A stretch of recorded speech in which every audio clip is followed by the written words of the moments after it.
भारतीय संस्कृति में यज्ञ, योग एवं आयुर्वेद जैसी अमूल्य विद्याएं हैं, जिसका मूल है वेद। इतिहास की ओर दृष्टि डालें तो भगवान राम, भगवान कृष्ण से लेकर राजा महाराजाओं, ग्रामवासियों व अरण्यवासी ऋषियों की कुटियों तक नित्य व नैमित्तिक यज्ञों का प्रचलन देखने को मिलता है।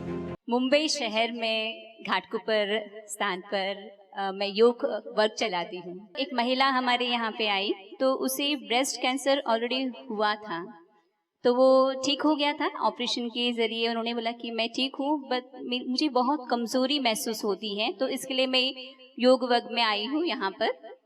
1 महीने के बाद में उसे वापस पीछे यानी पीठ की तरफ दर्द होने लग गया। तो दर्द होने लग गया तो हमने कहा कि आप डॉक्टर से चेकअप करा लीजिए। पर जब चेकअप कराने गई तो डॉक्टर ने उसे कहा कि जो कैंसर आपको ब्रेस्ट में हुआ था वो पीछे आपकी मेरुदंड में फैल गया है, आपकी पीठ में पूरा फैल गया है। तो अब आप तो 1 महीने के ही मेहमान हैं, धीरे धीरे आपका चलना फिरना बंद हो जाएगा, आप पूरी तरह से बेड पे आ जाएंगे। तो बहुत मायूस होके पूरा परिवार रोते रोते हमारे यहाँ आया। तो उन्होंने कहा कि ऐसे ऐसे है करके, आपको जो हम कहें वो आप करेंगे? तो उन्होंने कहा हाँ ज़रूर करेंगे। तो हमने फिर यज्ञ करने के लिए उन्हें कहा। मीरा रोड में जो डॉक्टर साहब हैं उनके मार्गदर्शन से हमने उन्हें चिकित्सा शुरू कर ली। तो सोचिए कि ये मुंबई शहर में बहुत भीड़ भाड़ जगह है, तो जब हम यहाँ पे जब कहीं पे दूर जाते हैं तो यहाँ पे घाटकोपर से मीरा रोड यहाँ तक जाने के लिए हमें 2 ट्रेन बदली करनी पड़ती है। तो शुरुआत में हमने कहा कि कोई बात नहीं, हम पूरी तरह से सेवा करेंगे। तो हम उसका हाथ पकड़ के घाटकोपर से मीरा रोड तक यानी एक ट्रेन बदल के दूसरी ट्रेन बदल के इस तरह से हम मीरा रोड पहुंचते थे। वहाँ पे सुबह डॉक्टर साहब उन्हें यज्ञ थेरेपी देते थे और उसके बाद में शाम के वक्त हम उनके घर में करते थे। तो 1 महीना या 15 से 20 दिन हम उसका हाथ पकड़ के जा रहे थे। तो 1 महीने के बाद उसने कहा कि मैडम अब आपको आने की जरूरत नहीं है, मैं अकेली जा सकती हूँ। जो मुंबई शहर में रहते हैं उन्हें पता हुआ कि कितनी भीड़ भाड़ से गुजरते हुए जाना पड़ता है मीरा रोड तक। तो उसके बाद इतना उसका आत्मविश्वास बढ़ा और 1 महीना तो गुजर गया। जो डॉक्टर ने कहा था कि वो बिल्कुल बेड पे आने वाली है, वो 1 महीना तो गुजर गया। 5 महीने तक वो लगातार मीरा रोड जाती रही और शाम के वक्त हम उनके यहाँ पे सेवा देते रहे। वो महिला बहुत ही अच्छी तरह से स्वस्थ है और चल फिर रही है। तो यानी देखिए डॉक्टर सबको ही यज्ञ देव ने पूरी तरह से फेल कर दिया। यानी यज्ञ से हम ये बड़ी बीमारी हम जो कहते हैं इसे भी कैंसिल कर दिया है, कैंसर को कैंसिल कर दिया है। आप सभी महाराष्ट्रवासी भाई बहनों को मेरा सादर प्रणाम। और आज विशेष रूप से आप जो योग की ट्रेनिंग ले रहे थे उसके साथ आज यज्ञ की भी ट्रेनिंग हम सब लोग को प्राप्त होगी। और यज्ञ के माध्यम से, हवन के माध्यम से, अग्निहोत्र के माध्यम से हम किस प्रकार से विशेष स्वास्थ्य लाभ के साथ साथ पर्यावरण प्रकृति का संरक्षण से लेकर के अनेक प्रकार की सिद्धि को प्राप्त कर सकते हैं, इस विषय में हम सब जानने का आज प्रयास करेंगे। तो आइए सबसे पहले हम आज के इस सत्र की शुरुआत यज्ञ के माध्यम से, हवन के माध्यम से करेंगे। तो सबसे पहले हवन के लिए जो आवश्यक वस्तु होती हैं, जो यज्ञ के लिए आवश्यक सामान होता है, उसके विषय में कुछ मैं आपके सामने रखने का प्रयास करूंगा।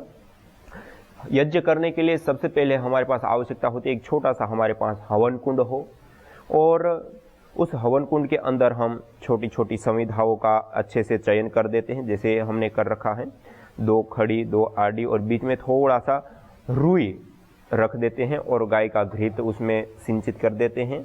और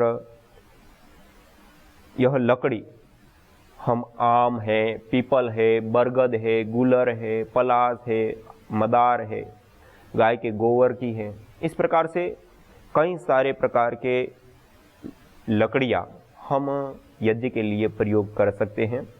और एक छोटा सा दीपक जिसमें छोटी सी बाती लगा करके अग्न्याधान आदि के लिए विशेष करके लाभकारी हो, थोड़ा सा घृत रख देते हैं। और अग्नि को प्रदीप्त करने के लिए माचिस और कपूर, जो विशेष रूप से अग्नि को प्रदीप्त करने के लिए बहुत आवश्यकता होती हैं। और जब हम अग्नि को उत्पन्न करते हैं तो शुरुआत में यहाँ एक आध टिकिया को ऐसे पाउडर करके भी पहले जो हमने रुई बीच में रखी है और उसके ऊपर थोड़ा घी डाला, उसके ऊपर ऐसे एक टिकिया का पाउडर डाल देते तो तुरंत अग्नि पकड़ लेती हैं। और दीपक के माध्यम से जब हम शुरू के माध्यम से अग्न्याधान करेंगे तब एक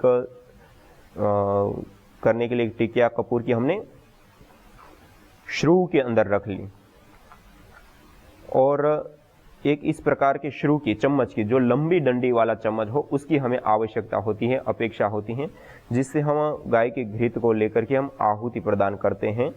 इसी प्रकार से हमें सामग्री की आवश्यकता होती है हवन के लिए, जो विभिन्न जड़ी बूटियों का सम्मिश्रण, काले तिल से लेकर के जावित्री, जायफल, इलायची, लौंग, तुलसी से लेकर के पुष्टिकारक, सुगंधित, रोग निवारक और अलग अलग जो गुणों से युक्त जो द्रव्य होते हैं उन द्रव्यों से युक्त यह हवन सामग्री का विशेष निर्माण किया जाता है। जो तिल से लेकर के बादाम, मखाने आदि कई सारे पदार्थ होते हैं और यह हवन सामग्री पतंजलि आस्था हवन सामग्री और पतंजलि दिव्य हवन सामग्री, यह भी पतंजलि योगपीठ के सभी स्टोर्स के ऊपर यह दोनों हवन सामग्री सभी जगह पर उपलब्ध हैं। तो आप हवन करने के लिए, देव पूजा के लिए, स्वास्थ्य लाभ के लिए, पर्यावरण शोधन के लिए इस हवन सामग्री का भी आप आराम से प्रयोग ले सकते हैं। और इसके साथ साथ हम जब यज्ञ करने के लिए बैठते हैं तो एक पवित्रता के लिए, शुद्धिकरण के लिए हम आचमन, अंग स्पर्श आदि क्रियाएं करते हैं। तो इस प्रकार का एक छोटा सा पात्र जिसमें हम हस्त प्रक्षालन आदि करके उसमें हम जल डालते हैं, उसके लिए एक छोटी सी चम्मच जल लेने के लिए और आचमन, अंग स्पर्श आदि क्रियाओं के लिए एक छोटे से पात्र में, यह तांबे का हो तो श्रेष्ठ माना गया क्योंकि तांबे के पात्र में रखा हुआ पानी बहुत ही उत्तम होता है, कांसे के पात्र में रखा हुआ घृत बहुत उत्तम होता है। तो इस प्रकार से पात्रों का हम चयन कर सकते हैं। एक छोटा सा कलश है जो हम जल सिंचन करेंगे वेदी के चारों दिशाओं में, तो उस जल सिंचन के लिए विशेष रूप से यह उपयोगी होता है, लाभकारी होता है। ये तांबे के लोटे के अंदर जल रख करके हम ईशान कोण की ओर, वेदी के ईशान कोण की ओर हम रख देते हैं जल के कलश को और दीपक को, दोनों को, दीपक को प्रदीप्त करने के बाद। और यह हमारे पास समिधा आज रखी हुई है, काउ डंग स्टिक, गाय के गोबर की समिधाएं हैं। तो ये भी आप सभी लोगों को बहुत ही कम समय में ही पतंजलि के सभी स्टोर्स के ऊपर यह समिधा भी उपलब्ध हो जाएगी। और महत्वपूर्ण हविष्य हमारे पास आवश्यक होता है यज्ञ के लिए, गाय का घी। तो गाय का घी को सर्पी कहा गया है, अर्थात जैसे सांप वायु की मंडल के अंदर व्याप्त जहर को अवशोषित कर लेता है, ऐसे ही यह घृत भी वायुमंडल के अंदर जब जलता है तो 1864 गुना वो बढ़ जाता है और जब वायुमंडल के अंदर प्रसरित होता है तो वायुमंडल के अंदर व्याप्त जो विषाक्तताएं हैं उसको खत्म करने का पुष्टिकारक, रोग निवारक और आयु वर्धक होता है। इस गाय के घी का हम विशेष रूप से प्रयोग लेते हैं मुख्य भविष्य के रूप में। इसी प्रकार यह शहद है, मधु जिसको हम कहते हैं, इसको भी हम थोड़ी सी मात्रा में प्रयोग कर सकते हैं क्योंकि गाय का घृत और शहद दोनों की धुनी भी बहुत ज़्यादा उपयोगी होती है, कीटाणुनाशक होती हैं और पुष्टिकारक, स्वास्थ्य वर्धक होती है। और उसके साथ साथ यह दोनों ही संयोगवाह आयुर्वेद के अंदर कहा गया। संयोगवाह उसको कहते हैं कि जो अपने गुणों को तो नहीं त्यागते लेकिन जिस किसी के साथ इसको मिला दिए जाते हैं उसके भी गुणों को कई गुना बढ़ाने का कार्य इन दोनों के माध्यम से सिद्ध होता है। इसलिए आयुर्वेद में भी आप देखते हैं कि अलग अलग प्रकार के औषधियों से सिद्ध किए हुए त्रिफलादि, घृत आदि भी प्राप्त होते हैं। और इसी प्रकार से जो कुछ औषधियाँ होती हैं उन औषधियों को शहद के साथ मिला करके लेने के लिए कहते हैं, तो उसका कारण होता है कि उसके साथ उसका मेलन करने से, मिलाने से उसकी जो गुणवत्ता है, उसकी जो शक्ति है वो कई गुना बढ़ जाती हैं। ये एक विशेष इस दोनों के अंदर, गाय के घृत और शहद के अंदर संयोगवाह का गुण होता है। और वही संयोगवाह का गुण यहाँ पे हम औषधियों के साथ गाय का घी मिलाते हैं। इसी प्रकार जलाते समय भी साथ में हम घृत की हवी प्रदान करते हैं, तो उससे भी विशेष रूप से संयोगवाह की जो प्रक्रिया है वो संपन्न होती है और उससे विशेष लाभ प्राप्त होता है। यह बाती है, थोड़ा सा हम रुई को, बाती को अंदर भी लगाते हैं और इसमें भी लगा, तो इसलिए बाती भी हमने एक रखनी होती हैं। यह हमारे पास गुग्गुल है, शुद्ध गुग्गुल, एक पेड़ विशेष का यह निर्यास गोंद होता है, एक बहुत ही सुगंधित यह पदार्थ माना जाता है। और आयुर्वेद की दृष्टि से यदि देखें तो यह त्रिदोष सामक होता है, पुष्टिकारक होता है, रोग निवारक होता है, सुगंधित भी होता है। और जैसे सामान्य रूप से कहा जाता है कि चार प्रकार के गुणों से युक्त हविर द्रव्य होना चाहिए। 4 प्रकार के गुणों से युक्त। एक तो पुष्टिकारक, जो पुष्टिकरण है, जैसे बादाम है, मखाने हैं, जैसे ये सामग्री के अंदर हम प्रयोग करते हैं। तो एक तो पुष्टिकारक द्रव्य, दूसरा होता है सुगंधित द्रव्य। तो गूगल सुगंधित द्रव्य के अंदर भी आता है, ये बहुत ही अच्छी सुरभि देने वाला है। पुष्टिकारक, सुगंधित, रोग निवारक, अर्थात अलग अलग प्रकार के रोगों को निवारण करने के लिए जैसे हम औषधियों का प्रयोग करते हैं, ऐसे ही यह गूगल रोग निवारक भी एक बहुत बड़ी औषध होती है। और तीसरा होता है मिष्ट, अर्थात जो पुष्टि देने वाला गुण होता है, वह भी इसके अंदर पर्याप्त मात्रा में, अर्थात गूगल एक सर्वांगीण रूप से भविष्य के रूप में प्रयोग किया जाने वाला एक सर्वोत्तम पदार्थ है। इसी प्रकार काले तिल भी बहुत ही उत्तम श्रेष्ठतम रूप में देखा गया है।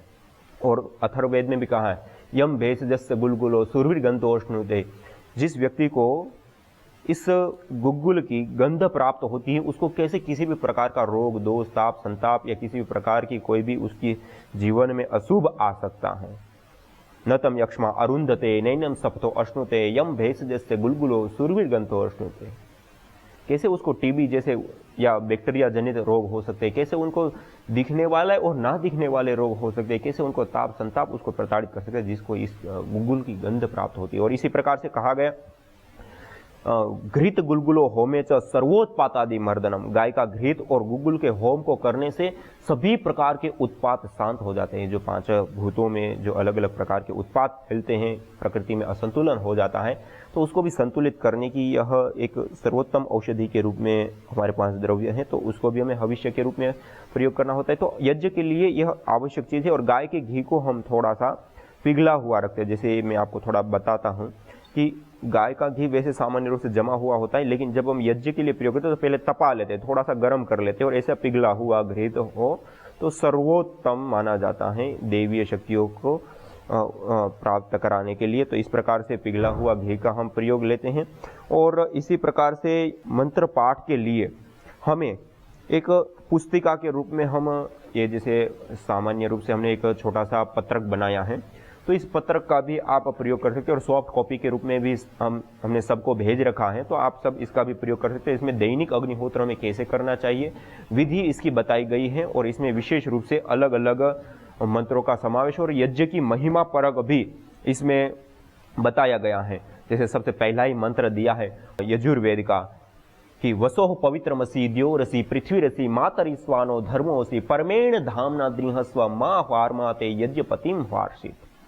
वसोह पवित्रमसि, यज्ञ पवित्रता का हेतु है। वसोह पवित्रमसि द्योरसि, यह द्युलोक में स्थित होने वाला है, द्युलोक को संतुलित करने वाला है। द्युलोक तक में उसका प्रकाश अर्थात उसकी ऊर्जाएं प्रसरित होकर के उस द्युलोक के अंदर भी शुभ सुख शांति का प्रसार करने वाला होता है। वसोह पवित्रमसि द्योरसि पृथ्वीरसि, यह पृथ्वीलोक को भी तृप्त करने वाला है, पृथ्वीलोक के अंदर भी प्रसरित होने वाला है, पृथ्वीलोक के अंदर संतुलन स्थापित करने वाला है, पोषण प्राप्त कराने वाला। वसुः पवित्रमसि द्योरसि पृथ्वीरसि मातरिस्वानो धर्मो से, मातरिस्वान कहते हैं वायु को, वायु में भी यह स्थित होने वाला है, वायु को शुद्ध करने वाला है, वायु को जीवनी शक्ति से युक्त करने वाला, पोषक तत्वों से युक्त करने वाला यह यज्ञ होता है। वसुः पवित्रमसि द्योरसि पृथ्वीरसि मातरिस्वानो धर्मो से परमेण धामना द्रिहस्व मां वार्माते यज्ञपतिम भाज। परम धाम, जिस स्थान पर यज्ञ होता है, परमेण धामना द्रिहस्व, वह स्थान परम धाम बन जाते हैं, कल्याणकारी वह स्थान बन जाते हैं, हमारे लिए सुखकारी स्थान बन जाते हैं। द्रिहस्व, हमारी वृद्धि करने वाले, हमारा पोषण करने वाले, हमारा शुभ करने वाले, हमें सुख पहुंचाने वाले, वह एक धाम की तरह वह स्थान बन जाते हैं। परमेण धामना द्रिहस्व मां वार्माते यज्ञपति भाषे, हे यज्ञ के करने वाले यजमान, तू इस यज्ञ का कभी त्याग मत कर। ये है यज्ञ की महिमा, यजुर्वेद के द्वितीय मंत्र में जो विशेष रूप से बताया। और स्वामी दयानंद सरस्वती जी ने भी यजुर्वेद के अलग अलग मंत्रों की व्याख्या करते हुए अलग अलग जगहों पे बताया। उसमें जैसे हमने यहाँ पे भी दिया है, मैं आपको एज इट इज पूज्य स्वामी दयानंद सरस्वती जी के ही शब्दों में आपके सामने रखने का मैं प्रयास कर रहा हूँ। अग्निहोत्र से वायु और वृष्टि जल की शुद्धि होकर वृष्टि द्वारा संसार को सुख प्राप्त होना, अर्थात शुद्ध वायु का श्वास स्पर्श खान पान से आरोग्य बुद्धि बल पराक्रम बढ़ के धर्म अर्थ काम और मोक्ष की सिद्धि प्राप्त होना, अतः इसको देव यज्ञ कहते हैं और इसको हमें प्रतिदिन करना होता है। यह है यज्ञ की महिमा। स्वामी दयानंद सरस्वती जी ने जो हमारे जीवन के पुरुषार्थ चतुष्टय होते हैं, धर्म अर्थ काम और मोक्ष, ये 4 पाद होते हैं और उसको हमें सिद्ध करना होता है। हमारे मनुष्य जीवन का यह लक्ष्य होता है, यह विशेष उद्देश्य होता है। और उस 4 पादों की सिद्धि किसी माध्यम से होती है तो यज्ञ के माध्यम से, हवन के माध्यम से, अग्निहोत्र के माध्यम से सिद्ध होती है। इसलिए यज्ञ कोई सामान्य कर्म नहीं, अभी तो एक विशिष्ट कर्म के रूप में यज्ञ को हमारे शास्त्रों ने और हमारे ऋषियों ने देखा है। तो आइए पहले हम सब मिल करके इस यज्ञ को प्रारंभ करते हैं। पहले तो यज्ञ की तैयारी के लिए मैंने कुछ सामान्य सी कुछ बातें आपके सामने रखी। अब हम सब लोग मिल करके इस यज्ञ को प्रारंभ करते हैं।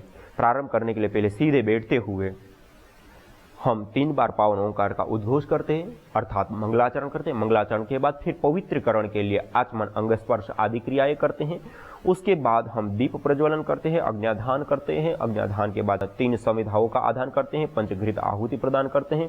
पंचघृत आहुति प्रदान करने के बाद फिर आघारावाज्य भाग आहुति, प्रातःकालीन आहुति, प्रातःकाल करते हैं तो सायंकाल करते हैं तो सायंकालीन 4 आहुतियाँ, और एक ही समय में यदि हम करते हैं तो प्रातःकालीन सायंकालीन दोनों आहुतियाँ, और उसके बाद फिर उभयकालीन आहुतियाँ जो प्रातःकाल सायंकाल देने वाली 5 आहुतियाँ होती है, और उसके बाद ओम सर्वम वै पूर्णम स्वाहा 3 आहुतियाँ प्रदान करते हुए हम इस यज्ञ को संपन्न करते हैं।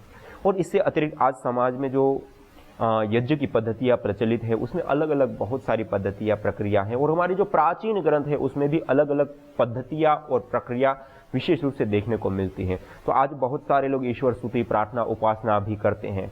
हाँ, हमारे पास यदि समय है तो अवश्य ही हमें ईश्वर स्तुति, प्रार्थना, उपासना के भी 8 मंत्रों का उच्चारण करना चाहिए। स्वामी दयानंद सरस्वती जी ने संस्कार विधि में ईश्वर स्तुति, प्रार्थना, उपासना और स्वस्ति वाचन, शांतिकरण आदि का भी विधान किया है कि हम कोई विशेष यज्ञ याग आदि करते हैं तो उससे पहले उन मंत्रों का उच्चारण करने से विशेष हमें लाभ प्राप्त होता है। लेकिन इसका विधान जो दैनिक यज्ञ होता है, देव यज्ञ होता है, अग्निहोत्र होता है, जो प्रतिदिन हमें करना होता है, उसमें विधान नहीं है। हाँ, हमारे पास यदि समय है तो हम अवश्य करें, करना चाहिए हमें। लेकिन यदि हमारे पास उतना नहीं भी है तो हमें अग्निहोत्र, उसकी जो प्रातःकालीन सायंकाल की जो मुख्य 16 आहुतियां हमें बताई गई है वह तो हमें अवश्य भावी हमें करना ही करना चाहिए। और वो भी हमें नहीं आता है तो आपको गायत्री मंत्र तो आता है, ओम भूर्भुवः स्वः तत्सवितुर्वरेण्यं भर्गो देवस्य धीमहि धियो यो नः प्रचोदयात्। अंतिम में स्वाहा शब्द बोलते हुए आहुति देते जाइए और संपन्न कर सकते हैं। तो इस प्रकार से भी आप सरलतम विधि गायत्री मंत्र है तो गायत्री यज्ञ आप कर लीजिए प्रतिदिन, लेकिन अवश्य यज्ञ करना चाहिए और उसके अनंत लाभ है। हम आगे 3 दिन तक आपके साथ जुड़े हुए हैं, फिर हम 3 दिन में बहुत सारी चीज़ें आपके सामने रखने का प्रयास करेंगे। और यज्ञ के द्वारा चिकित्सा, यज्ञ के द्वारा पर्यावरण का पोषण, यज्ञ के द्वारा देवी शक्तियों का पूजन से लेकर के अनंत अनंत लाभ है। वेद में कहा शुचि जीवो अग्नि सहस्रारंभ, यह पवित्र ज्वाला वाली यज्ञाग्नि हमें हजारों हजारों लाभ प्रदान करती हैं। तो उन लाभों को हम जानेंगे और अपने जीवन में उतार करके उन लाभों को हम प्राप्त भी करेंगे। तो आइए अब हम सब लोग सीधे बैठते हुए हम 3 बार पावन ओंकार का उद्घोष पूर्वक आज के इस देव यज्ञ का प्रारंभ करते हैं।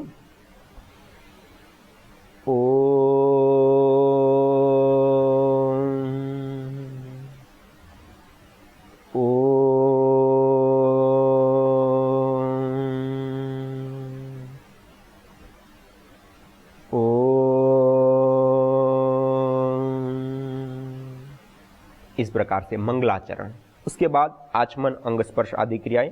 दाएं हाथ की अंजलि में जल लेकर के चम्मच के माध्यम से दाएं हाथ की अंजलि में जल लेंगे और अब हम मंत्रों का उच्चारण करते हुए हथेली को नालीनुमा हथेली के भाग को बनाते हुए ओष्ठ के साथ लगा करके और बिना आवाज किए हुए जल का हम पान करते हैं और उतनी मात्रा में जल लेते हैं तो हमारे कंठ के नीचे तक जाए। ओम अमृतोपस्तरणमसे स्वाहा। फिर दूसरी बार जल लेते हैं।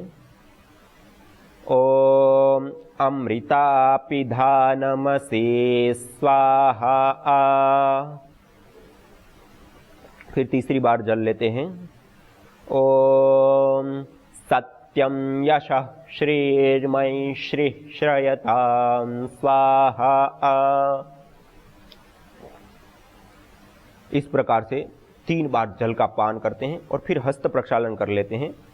जूठे हाथ को हम धो लेते हैं, जो हमारे पास छोटी सी प्लेट है उसमें जल डालते हैं और उसके बाद बाएं हाथ की अंजलि में हम जल लेते हैं बाएं हाथ की अंजलि में जल लेने के बाद दाएं हाथ की मध्यमा और अनामिका 2 उंगलियों को जल में स्पर्श कराते हुए एक एक अंग का स्पर्श करते हुए उस अंग की पवित्रता के लिए, शुद्धिकरण के लिए वह इंद्रिया हमारी एकाग्र हो, यज्ञ में निहित हो और यह इंद्रिया जब तक हम जिए तब तक हमारा साथ दे और जिन विषयों को यह ग्रहण करती है वह विषय भी हमारे लिए कल्याणकारी और भद्र हो, ऐसी भावना और प्रार्थना प्रभु से करते हुए ओम वांग्म आस्य अस्तु, ओम नसोर्मे प्राणो अस्तु, ओम अक्ष्णोर्मे चक्षुरस्तु, ओम कर्णयोर्मे श्रोत्रमस्तु, ओम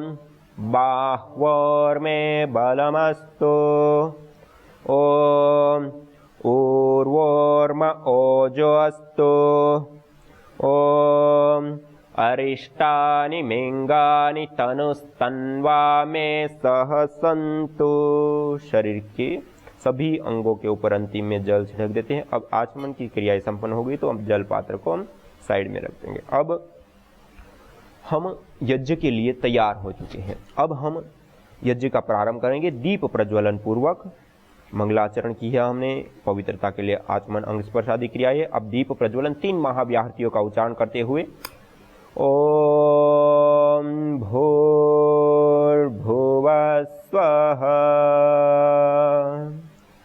3 महाव्याहृतियों पूर्वक हम दीप को प्रज्वलित करते हैं। और उसी प्रकार से अब हम श्रू के अंदर जो हमने कपूर की टिकिया रखी उस कपूर की टिकिया को प्रदीप्त करते हुए हम वेदी के मध्य में अग्नि को स्थापित करेंगे। ओम भूर्भुवः स्वर्ग्योरिव भूम्ना पृथिवीव वरिम्ना तस्या आस्ते पृथिवी देव यजनि पृष्ठे अग्निमन्नादमन्नाद्यायादधे। वेदी के मध्य में जो हमने रुई रखी है उसके ऊपर हम रख देते हैं। और अब अगले मंत्र के माध्यम से हम छोटी संविधा लगानी पड़े, घृत की आहुति देनी पड़े, जो आवश्यकता हो उस अग्नि को प्रदीप्त करने के लिए वो क्रियाएं की जाती हैं। ओम उद्बुद्ध्य स्वाग्ने प्रतिजागृहे त्वमेष्टा पूर्ते सगं सृजेथामयञ्च अस्मिन् सधस्थे अद्युत्तरस्मिन् विश्वे देवा यजमानश्च सीदत। मेरी लड़की दिव्या, उसको जो 7 महीना कोमा में थी, उसका ब्रेन का ऑपरेशन हुआ था। वो इंजीनियरिंग के 3rd ईयर में थी। अचानक उसको चक्कर चालू हो गया, सिर दुखने लगा। तो हम लोग नॉर्मल डॉक्टर के पास लेके गए। उन्होंने उसका ट्रीटमेंट किया तो भी उसको कुछ ठीक नहीं लगा था। ऐसा करके हम 5 दिन नॉर्मल डॉक्टर के पास दिखाया। उसके बाद डॉक्टर का सलाह लेके हम लोग उसको बड़े डॉक्टर के पास लेके गए, कोहिनूर जैसे बड़े दवाखाने में। उन्होंने बताया कि उसका पूरा बॉडी चेकअप करना पड़ेगा। उसका बॉडी चेकअप पूरा 3 दिन चल रहा था। उसमें से हमें मालूम पड़ा कि उसको ब्रेन ट्यूमर हुआ है। डॉक्टर ने हमें जवाब दिया बस ऑपरेशन ही इसका इलाज है। फैमिली से मिलके बातचीत करके ऑपरेशन का निर्णय ले लिया। ऑपरेशन के बाद डॉक्टर लोगों ने हमें बताया कि ये बहुत क्रिटिकल ऑपरेशन है। 4 महीने अपने लड़की को रखा। डॉक्टर रोज यही जवाब देते थे, लाखों में ऐसा एक ही पेशेंट रहता है जिसके ऊपर ऐसा काल आता है। बस यही जवाब देके डॉक्टर हट जाते थे। ऐसे ही नली के साथ हम लोग उसको घर पे लेके आए। घर पे लाने के बाद दूसरे ही दिन हम लोग नर्सी सर से मिले। वो बोले ये तो बहुत मुश्किल है, बहुत क्रिटिकल है, लेकिन अपन विश्वास रखेंगे। हवन में इतना ताकत है, क्या ये परिस्थिति से भी ये लड़की बाहर आ सकती है। मैंने सर का यही बात मन में रख लिया। सर उस टाइम सर से मैं एक बात की थी, क्या सर हम लोग विज्ञान जो साइंस है इतना आगे गया है तो भी मेरे लड़की के कुछ काम नहीं आया, वो हम करके हार गए हैं। अभी बस भगवान और ये हवन के ऊपर विश्वास रखेंगे। हम लोग डॉक्टर को एक बार भी घर पे लाने के बाद इसको दिखाने के लिए नहीं लेके आए। हवन ही हमारा डॉक्टर बना था। हवन से हम लोग को इतना एनर्जी मिला। हवन करते करते जब 2 महीना हो गया, उसके बाद ऐसा चमत्कार हम लोग ने हवन का देखा। तब उसकी जान उंगलियों से चालू हो गई। उंगली का पहला उसका अंगूठा हिलने लगा अंगूठे के बाद 4 दिन 5 दिन के बाद उसकी पूरा पैर के नसें हिलने लगी। ऐसा हम लोग साक्षात उसको वो चमत्कार को देख रहे थे। ऐसा करते करते उससे अंगूठे से लेके 2 महीने के अंदर पूरे उसके बॉडी में जान आ गई, उसका पूरा शरीर उठने लगा। तो हम लोग ने ऐसा अपने जैसा शरीर तो भगवान का देखा नहीं, लेकिन इसके रूप में हम लोग ने, हवन के रूप में हम लोग ने भगवान को देख लिया। पहले बार उसका गले का ऑक्सीजन का मशीन निकालने हम लोग जब दवाखाने में 2 महीने बाद गए, 2 महीने बाद उधर जाने के बाद में डॉक्टर अपना उंगली मुंह में डाल के देख रहे थे। जब हम लोग 5 महीना कुछ नहीं कर सके, 2 महीने में अपने घर में ऐसा क्या कर लिया जो लड़की को खड़ा किया। जो दूसरे भी 2 पेशेंट है उनको भी ये रास्ता बता दो। ऐसा करते करते 2 महीने के बाद उसका गले का मशीन हट गया। 8 दिन के बाद उसका नाक का नली का जो खाना उसको खिलाती वो हट गया। 10-15 दिन में उसका यूरिन का नली हट गया। ऐसे करते करते उसकी नलियाँ 1 महीने के अंदर पूरी हट गई और मेरी लड़की पूरी तरह से हाथ से खाना खाने लगी। यज्ञ भारतीय संस्कृति का मूल है। तो आइए हम संकल्प लें, संसार के श्रेष्ठतम कर्म यज्ञ को अपनाएं। पिंड और ब्रह्मांड में संतुलन कायम करने वाले यज्ञ को अपने जीवन का अभिन्न अंग बनाएं एवं प्रकृति मां के प्रति अपने ऋणों को अदा करें। विश्व स्वास्थ्य का एक नारा, यज्ञ से होगा जग उजियारा। भारतीय संस्कृति की अमूल्य विरासत यज्ञ की महिमा को जानने हेतु वैदिक चैनल पर प्रतिदिन प्रातः एवं सायं 11:30 बजे यज्ञ महिमा कार्यक्रम से जुड़ें। विशेष जानकारी हेतु संपर्क करें।